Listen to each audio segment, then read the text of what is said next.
नमस्कार welcome back to my channel guys मु आज आपण मानक पई अंडार गोटे रेसिपी नहीं आसी बहुत इजी एंड क्विक बनी जाउथबा अंडार रेसिपी तेबे चलंतु देखि नबा आज रे रेसिपी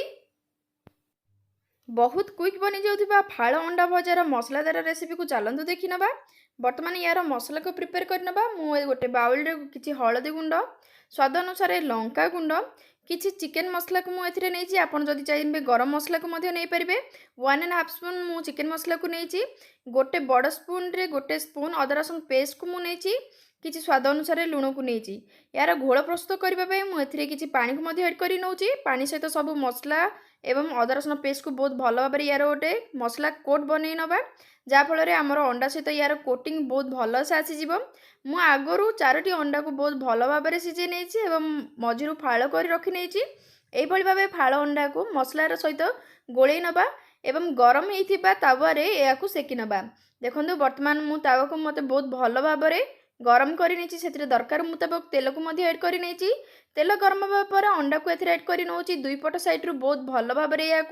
बहुत भल से भाजी नवा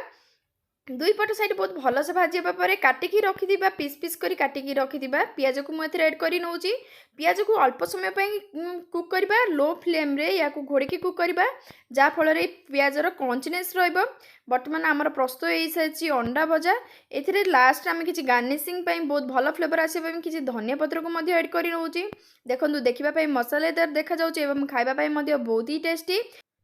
आपण ये रेसिपी को निश्चित भाव में निज घर प्रस्तुत करूँ एवं निजे खातु अन्य मानक शेयर करूँ आई होप आपण मानक ये सीझा अंडार मसालेदार बहुत इजी एंड क्विक रे बनी जाउथबा अंडा रेसिपी आपन को भल लागि जदि भल लगी निश्चित निज घर ट्राए करूँ जदि आपन को सतरे मो वीडियो भल लगी ताले मोर ये वीडियो को लाइक कर निजर मतामत निश्चित भाव में कमेंट सेक्शन रे शेयर करूँ मोर ये वीडियो को बोल मात्रा रे शेयर करूँ thank you for watching guys see you soon.